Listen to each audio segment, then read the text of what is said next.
Good morning बच्चों। ये video आपके लिए है। दोस्तों, मैं कुछ और काम करती हूँ पर ये ज़रूरी काम है मेरे बच्चों के लिए, जिससे मैं किसी रीजन बस दूर हो गई हूँ, तो शायद इससे उनकी कुछ हेल्प हो सके।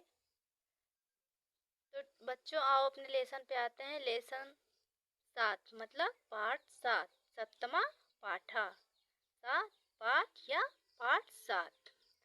और पाठ का नाम है वर्षा ऋतु। आप अपने बुक में संस्कृत पढ़ सकते हो, हिंदी इसका देख लो। भारत ऋतुओं का देश है। इसके बाद पॉइंट इसके आगे का, यहाँ 6 ऋतुएं होती हैं: ग्रीष्म, वर्षा, शरद, हेमंत, शिशिर और बसंत। वर्षा ऋतु गर्मी के बाद आता है। इसका समय जुलाई महीने से सितंबर माह के अंत तक होता है। श्रावण और भादो इसके भारतीय महीने हैं। गर्मी के ताप से तपी हुई पृथ्वी वर्षा के आने पर शीतल और शांत होती है। आकाश काले बादल से घिरा होता है। बादल विद्युत की तरह प्रकाशित होता है। बादल गरजते हैं। अब यहाँ से देखिए, वर्षा के जल से नदियों, तालाबों और कुओं में जल भर जाता है। पृथ्वी हरी घासों से ढक जाती है।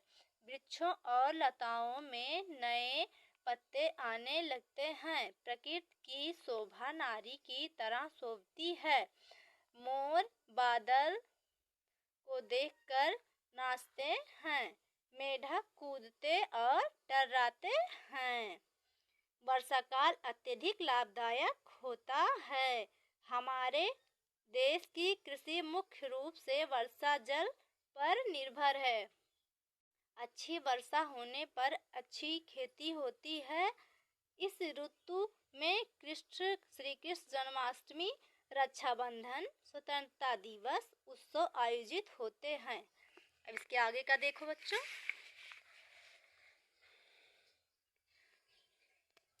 वर्षा काल में सभी जगह जल पर्याप्त होता है, किंतु वर्षा काल के बाद में बहुत स्थानों पर जल की कमी उत्पन्न होती है।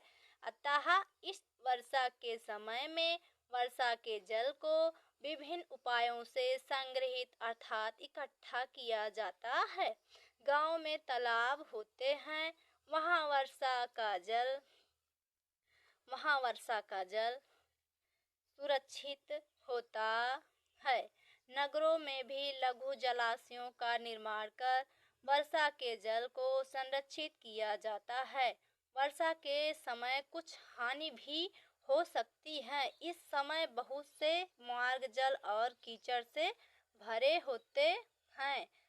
अत्यधिक वर्षा के कारण अनेक नदियों में जल की वृद्धि होती है।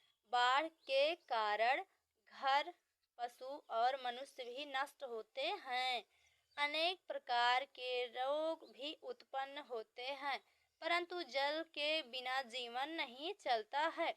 अतः वर्षा ऋतु जीवों के लिए शुभदायक है। Thank you. ये इतना इसका अर्थ आज कंप्लीट हुआ। इसका अब हम क्वेश्चन आंसर आगे डालेंगे।